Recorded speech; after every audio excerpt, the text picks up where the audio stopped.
Welcome back to the Crochet Creatives with my friends at yarnspirations.com. This here is the flower stitch.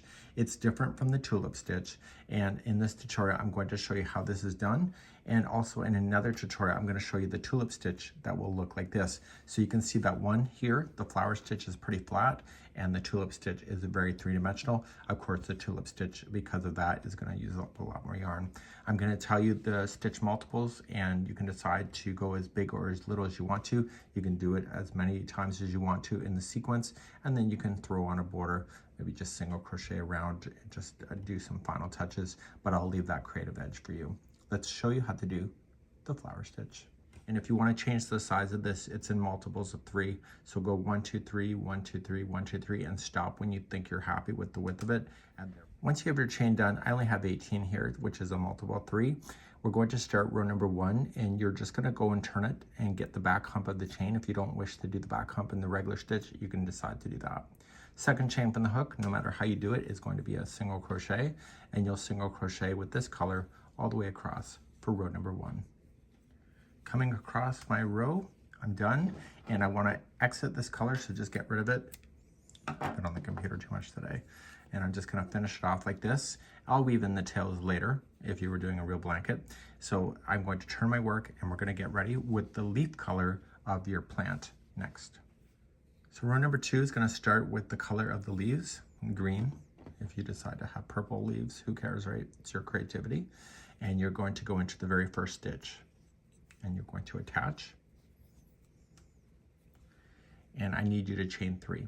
So 1, 2, 3. That'll count as a double crochet. Throw the straggler to the outside. You'll need to weave that in later.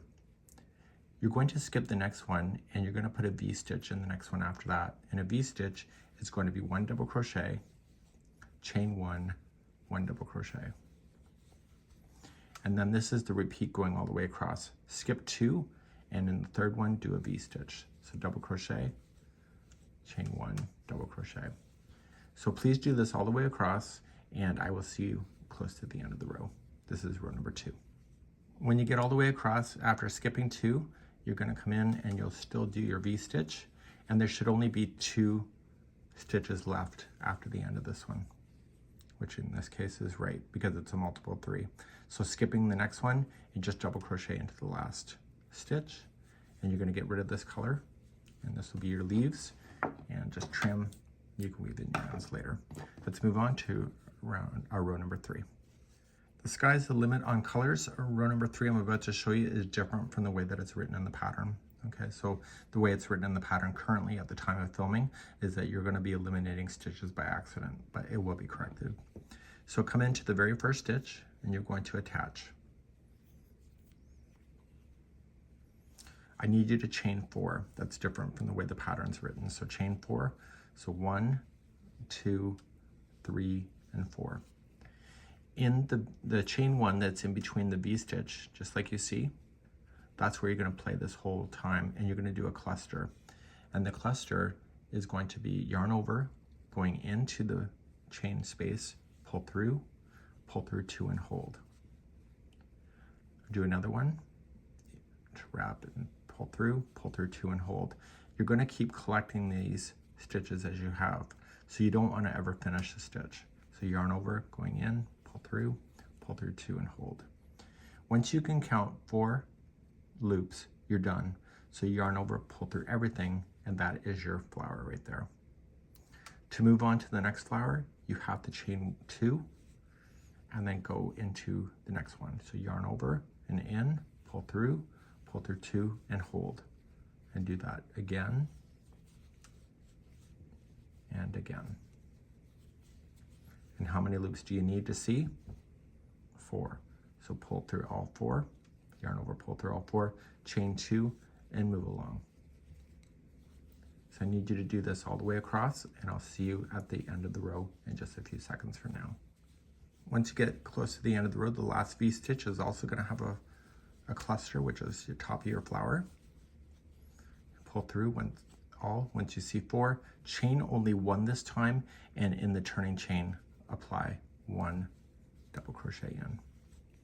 So the chain 1 after that cluster is not in the written instruction at the time of filming. So it looks like it's buckling in, but it'll square out in just a few seconds. Let's get rid of this yarn here, and we're going to go back to the white for 4 rows of individual single crochets. Let's do that next. So there's going to be 4 rows of white. The first row is important because we have like the clusters to work with first.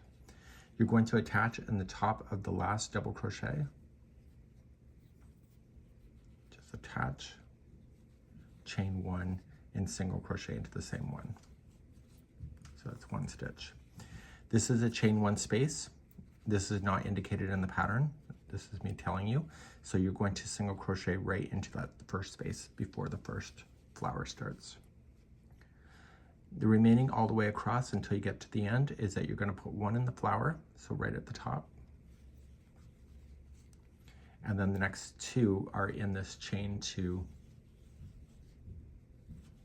here. So there's 2 single crochets in that chain 2.